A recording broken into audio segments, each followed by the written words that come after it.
ಈಗ ಮಿಥುನ ರಾಶಿ. ಈ ತಿಂಗಳು ಮಿಥುನ ರಾಶಿಯವರಿಗೆ ಇಂಟ್ರಾಸ್ಪೆಕ್ಟ್ ಮಾಡೋದಕ್ಕೆ, ರಿಫ್ಲೆಕ್ಟಿವ್ ಮೋಡ್ಗೆ ಹೋಗೋಕ್ಕೆ ತುಂಬ ಪ್ರಶಸ್ತವಾದ ತಿಂಗಳು.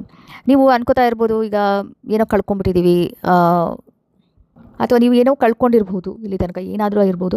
ಸೊ ಅದ್ರ ಬಗ್ಗೆ ನೀವು ದುಃಖ ಪಡೋದಕ್ಕೆ, ದುಃಖಿಸ್ಕೊಳ್ಳೋದಕ್ಕೆ, ಗ್ರೀವ್ ಮಾಡಲಿಕ್ಕೆ ಇದು ಟೈಮ್ ಇದು. ಸೊ ಆದಷ್ಟು ಚೆನ್ನಾಗಿ ಈ ಸಮಯನ, ಕ್ಯಾನ್ಸರ್ ಸೀಸನ್ ಏನಿದೆ ಅದನ್ನು ಚೆನ್ನಾಗಿ ನೀವು ಉಪಯೋಗಿಸ್ಕೊಳ್ಳಿ. ಹಾಗೆಯೇ ನಿಮಗೆ ಇದರಲ್ಲಿ ಕ್ಯಾನ್ಸರ್ ಸೀಸನಲ್ಲಿ ರೆಟ್ರೋಗ್ರೇಡ್ ಎನರ್ಜಿ ಕೂಡ ಇದೆ. ಸೊ ನಿಮ್ಮ ಒಳಗಡೆ ಹೋಗಿ, ಇನ್ವರ್ಡ್ ಹೋಗಿ, ಹಾಗೆ ನಿಮಗೆ ನೀವು ಪ್ರಶ್ನೆಗಳನ್ನ ಕೇಳ್ಕೊಳ್ಳಿ. ಯಾವುದರಿಂದ ದೂರ ಓಡ್ತಾ ಇದ್ದೀರಾ, ಎಲ್ಲಿಂದ ಹೋಗ್ತಾ ಇದ್ದೀರಾ, ಹಾಗೆ ಇನ್ನರ್ ಚೈಲ್ಡ್ ಅಂತ ಏನಿದೆ, ನಿಮ್ಮ ಒಳಗಡೆನೇ ನಿಮ್ಮ ಡಿವಿನಿಟಿ ಇದೆ. ನಿಮ್ಮ ಇದನ್ನು ನೀವು ಫೋಕಸ್ಸಿಗೆ ತಂದುಕೊಂಡು, ನಿಮ್ಮ ಹೃದಯಕ್ಕೆ ಹತ್ತಿರವಾಗಿರುವ ನಿಮ್ಮನ್ನು ನೀವು ಫೋಕಸ್ ಮಾಡಿ, ನಿಮಗೆ ನೀವು ಕ್ವಶನ್ ಕೇಳ್ಕೊಳ್ಳಿ, ಏನು ಬೇಕು ನಿಮಗೆ ಅಂತ. ಸೊ ಇದು ಆ ತಿಂಗಳು ಇಂಟ್ರಾಸ್ಪೆಕ್ಟ್ ಮಾಡಲಿಕ್ಕೆ ತುಂಬ ಪ್ರಶಸ್ತವಾದ ಸಮಯ ಇದು. ಹಾಗೆಯೇ ನಿಮ್ಮದು ಏನು ಪಾಸ್ಟ್ ಇದೆ ಅದ್ರ ಬಗ್ಗೆ ಯೋಚನೆ ಮಾಡೋದನ್ನು ಬಿಟ್ಟು make peace with the past, accept ಮಾಡ್ಕೊಳ್ಳಿ. ಅಕ್ಸೆಪ್ಟೆನ್ಸಿಂದ ನಿಮಗೆ ತುಂಬ ಹೆಲ್ಪ್ ಆಗುತ್ತೆ. ಹಾಗೆಯೇ ನಿಮ್ಮನ್ನು ಯಾರ್ಯಾರು ಡೆಸ್ಟ್ರಾಯ್ ಮಾಡಿದರು, ಯಾರ್ಯಾರಿಂದ ನಿಮಗೆ ತೊಂದರೆ ಆಗಿದೆ, ಅವರನ್ನು ಕೂಡ ಪಾಸ್ಟ್ ಹಿಂದೆಯೇ ಭೂತಕಾಲಕ್ಕೆ ಬಿಟ್ಬಿಡಿ. ಕಷ್ಟ ಆಗುತ್ತೆ, ಫರ್ಗಿವ್ನೆಸ್ಸು, ಕ್ಷಮಾಪಣೆ ಮಾಡೋದು ಕಷ್ಟ ಆಗುತ್ತೆ, ಹಾಗೆ ಮರೆಯೋದಕ್ಕೂ ಕಷ್ಟ ಆಗುತ್ತೆ. ಬಟ್ ನೀವು ಅದನ್ನೆಲ್ಲ ಹಿಂದೆ ಬಿಟ್ಟು ಪೀಸ್ ಮಾಡಿಕೊಂಡ್ರೆ, ಅಕ್ಸೆಪ್ಟೆನ್ಸ್ ಬೆಳೆಸ್ಕೊಂಡ್ರೆ ನಿಮಗೆ ತುಂಬ ಹೆಲ್ಪ್ ಆಗುತ್ತೆ. ಸೊ ಈ ತಿಂಗಳ ಇರೋದೇ ಹಾಗೆ. ನಿಮಗೆ ಇಲ್ಲಿ ತನಕ ಸರ್ವೈವ್ ಆಗಿರೋದಕ್ಕೆ ಕಾರಣ ನಿಮ್ಮ ರೆಸಿಲಿಯನ್ಸು ಮತ್ತು ನಿಮ್ಮ ನಂಬಿಕೆ, ನಿಮ್ಮ ಬಗ್ಗೆ ಇರೋ ನಂಬಿಕೆಯಿಂದ ನೀವು ಅದನ್ನು ಎಲ್ಲ ಓವರ್ಕಮ್ ಮಾಡಿ, ಏನೇನಿದೆ ಅದರಿಂದ ಹೊರಗೆ ಬಂದಿದ್ದೀರಾ. ಅದಕ್ಕೆ ನೀವು ಕೃತಜ್ಞ ಭಾವನ ಎಕ್ಸ್ಪೀರಿಯೆನ್ಸ್ ಮಾಡ್ಕೊಳ್ಳಿ, ಗ್ರ್ಯಾಟಿಟ್ಯೂಡ್ನ ಎಕ್ಸ್ಪೀರಿಯೆನ್ಸ್ ಮಾಡ್ಕೊಳ್ಳಿ. ಹಾಗೆ ಗ್ರೇಟ್ಫುಲ್ ಆಗಿದ್ದೀರಾ ನೀವು, ಅದನ್ನು ಆದಷ್ಟು ಆಚರಣೆ ಮಾಡಿ. ಪವರ್ ಕ್ರಿಸ್ಟಲ್ ಈ ತಿಂಗಳಿಗೆ ನಿಮಗೆ ರೆಡ್ ಜಾಸ್ಪರ್. ನಿಮಗೆ ಬೌಂಡ್ರಿ ಸೆಟ್ ಮಾಡ್ಕೊಳ್ಳೋದಕ್ಕೆ ಅವಶ್ಯಕತೆ ಇದೆ, ಅದು ಹೆಲ್ಪ್ ಮಾಡುತ್ತೆ ರೆಡ್ ಜಾಸ್ಪರ್. ಹಾಗೆಯೇ ನಿಮ್ಮ ಹೀಲಿಂಗ್ ಜರ್ನಿಗೂ ಹೆಲ್ಪ್ ಮಾಡುತ್ತೆ. ರೂಟ್ ಚಕ್ರ ಹೀಲ್ ಮಾಡೋಕ್ಕೆ ತುಂಬ ಹೆಲ್ಪ್ ಮಾಡುತ್ತೆ ರೆಡ್ ಜಾಸ್ಪರ್. ಕರ್ಕಾಟಕ ರಾಶಿ, ಕ್ಯಾನ್ಸರ್. ಸೊ ನಿಮಗೆ ಏನೋ ಒಂದು ಆಫ್ ಆಗಿದೆ ಅಂತ ಫೀಲಿಂಗ್ ಬರ್ತಾ ಇರ್ಬೋದು, ಆದರೆ ಏನೂ ಆಫ್ ಆಗಿಲ್ಲ, ಎಲ್ಲ ಸರಿ ನಡೀತಾ ಇದೆ. ಓನ್ಲಿ ಏನು ರಿಕ್ವೈರ್ಮೆಂಟ್ ಇದೆ ಅಂತ ಹೇಳಿದ್ರೆ ಜಸ್ಟ್ ರೀಕ್ಯಾಲಿಬ್ರೇಟ್ ಮಾಡೋದು, ತುಂಬ ಕಡಿಮೆ, ಸ್ವಲ್ಪ ರೀಕ್ಯಾಲಿಬ್ರೇಟ್ ಮಾಡೋ ಅಷ್ಟು ಅವಶ್ಯಕತೆ ಇದೆ ಅಂತ ಅನಿಸುತ್ತೆ.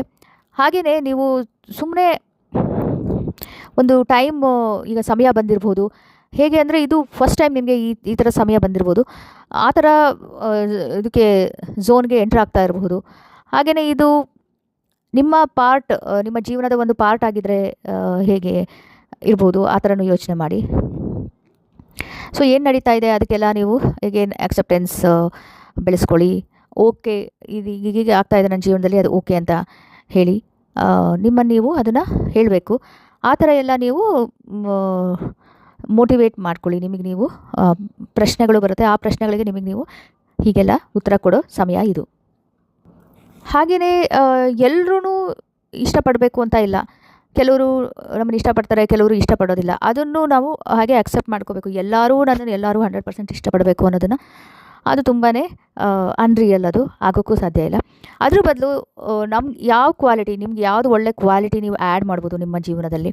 ಹಾಗೆ ನಿಮ್ಮ ಒಂದು ಇಂಪಾರ್ಟೆಂಟ್, ಒಂದು closed intimate circle, friends, family, ಅವ್ರಿಗೇನು ಇಷ್ಟ ಆಗುತ್ತೆ, ನಿಮ್ಮಲ್ಲಿ ಏನು ಚೇಂಜ್ ಮಾಡಿಕೊಂಡ್ರೆ ಅಥವಾ ಯಾವ ಕ್ವಾಲಿಟಿ ಆ್ಯಡ್ ಮಾಡಿಕೊಂಡ್ರೆ ಅವ್ರಿಗೆ ಇಷ್ಟ ಆಗುತ್ತೆ, ಇದ್ರ ಕಡೆ ನೀವು ಸ್ವಲ್ಪ ಯೋಚನೆ ಮಾಡಿ. ಸೊ ತುಂಬ ದೊಡ್ಡ ಇಂಪಾರ್ಟೆಂಟ್ ತಿಂಗಳು ಇದು. ನಿಮ್ಮ ಬ್ರೇಕ್ ಥ್ರೂಸ್ ಆಗ್ಬೋದು, ಸುಮಾರು ಇಂಪಾರ್ಟೆಂಟ್ ಇದು ಮೈಲ್ ಸ್ಟೋನ್ಸ್ ನೀವು ಫೇಸ್ ಮಾಡಬಹುದು, ಚೆನ್ನಾಗಿ ಆಗೋ ಚಾನ್ಸಸ್ ಇದೆ. ಓನ್ಲಿ ಥಿಂಗ್, ನೀವು ಡಿಸಿಸಿವ್ ಆ್ಯಕ್ಷನ್ ತೊಗೋಬೇಕು. ಹಾಗೆ ಸುಮ್ಮನೆ ಪೋಸ್ಟ್ಪೋನ್ ಮಾಡ್ತಾ ಹೋಗ್ಬಿಡಿ, ಇವತ್ತಲ್ಲ ನಾಳೆ ಮಾಡ್ತೀನಿ ಪ್ರೊಕ್ರಾಸ್ಟಿನೇಟ್ ಮಾಡೋದನ್ನು ನಿಲ್ಲಿಸಿ.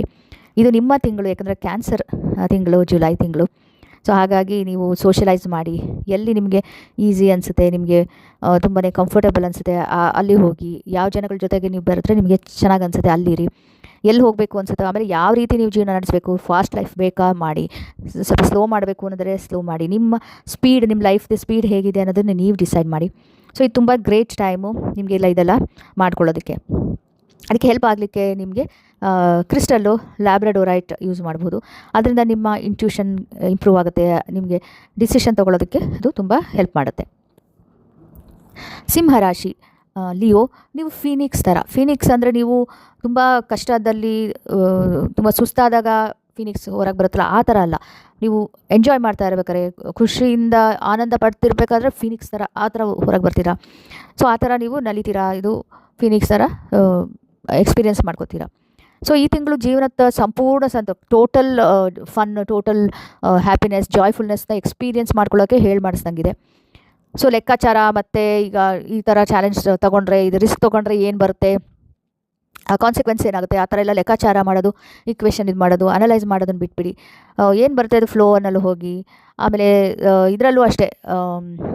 ಸೊ ಯಾರು ಎಷ್ಟು ಕೊಡ್ತಾರೆ, ರಿಲೇಷನ್ಶಿಪ್ಸಲ್ಲೂ ಲೆಕ್ಕಾಚಾರ ಹಾಕೋದು, ಅವ್ರಿಗೆ ಎಷ್ಟು ಕೊಟ್ಟರು ನಾನು ಇಷ್ಟು ಕೊಡಬೇಕು, ಅದನ್ನು ಬಿಡಿ, ಲೆಟ್ ಗೋ ಮಾಡಿ. ಎಲ್ಲ ವಿಷಯದಲ್ಲೂ ನನ್ನದೇ ಅಪ್ಪರ್ ಹ್ಯಾಂಡ್ ಇರಬೇಕು ಅದನ್ನು ಅಂದ್ಕೊಳ್ಳೋದನ್ನು ಬಿಟ್ಬಿಡಿ. ಈ ಈ ತಿಂಗಳು ಏನು ರಿಮೈಂಡ್ ಮಾಡುತ್ತೆ ಅಂದರೆ, ಒಳ್ಳೆ ರಿಲೇಷನ್ಶಿಪ್ಪು, ಫ್ರೆಂಡ್ಶಿಪ್, ಕಮ್ಯುನಿಟಿ ಇದೆಲ್ಲನೂ ಇದು ಮಾಡುತ್ತೆ, ನಿಮಗೆ ರಿಮೈಂಡ್ ಮಾಡುತ್ತೆ. ಸೊ ಈಗೋ ಮತ್ತು ಇದನ್ನು ಹೊರಗೆ ಬದಿಗಿಟ್ಟು ಬರೀ relationship, just for the sake of relationship ನೀವು ಆದಷ್ಟು ತೊಡಗಿಸಿಕೊಳ್ಳಿ. ಇದು ಹೆಲ್ಪ್ ಮಾಡುತ್ತೆ. ನಿಮ್ಮ ಈ ತಿಂಗಳು ಏನು ಹೆಲ್ಪ್ ಮಾಡುತ್ತೆ ಅಂದರೆ, ನಿಮಗೆ ಅರ್ಥ ಮಾಡ್ಕೊಳ್ಳೋಕ್ಕೆ ಪ್ರೀತಿ ಅಂದರೆ ಏನು, ನಿಮ್ಮ ಜೀವನದಲ್ಲಿರೋ ಪ್ರೀತಿ ಅದು ಹೇಗೆ ನಾವು ಇದು ಅಹಂಕಾರ, ಅಹಂನ ಬದಿಗೊತ್ತಿ ನಮ್ಮ ಈಗೋ ಅಂತ ಏನು ಹೇಳ್ತೀವಿ ಅದನ್ನೆಲ್ಲ ಸೈಡಿಗಿಟ್ಟು ಹೇಗೆ ನಾವು ಪ್ರೀತಿಯಿಂದನೇ ಹೇಗೆ ನಾವು ಜೀವನ ಮಾಡ್ಬೋದು ಅನ್ನೋದೆಲ್ಲ ಈ ತಿಂಗಳಲ್ಲಿ ನೀವು ಕಲ್ತ್ಕೋತೀರಾ. ಹಾಗೆ ಈ ತಿಂಗಳು ನಿಮಗೆ ಒಟ್ಟಿಗೆ ಬಂದ್ಬಿಟ್ಟು ಏನಾದರೂ ಕಾನ್ಫ್ಲಿಕ್ಟ್ ಇದ್ದರೆ ರಿಸಾಲ್ವ್ ಮಾಡ್ಕೊಳ್ಳೋದಕ್ಕೆ, ಮತ್ತು ಏನಾದ್ರು ಬ್ರಿಡ್ಜಸ್ ಬಿಲ್ಡ್ ಮಾಡೋಕ್ಕೆ ರಿಲೇಷನ್ಶಿಪ್ನಲ್ಲಿ, ಯಾವುದ್ರಲ್ಲಾಗಲಿ, ಯಾವುದೇ ಲೈಫಲ್ಲಿ ಏನೇ ಇದರಲ್ಲಿ ಇದ್ರೂ ಅದೆಲ್ಲ ಹೆಲ್ಪ್ ಮಾಡುತ್ತೆ ನಿಮಗೆ ಕ್ರಿಸ್ಟಲ್ಲು ಬ್ಲ್ಯಾಕ್ ಒಬ್ಸಿಡಿಯನ್.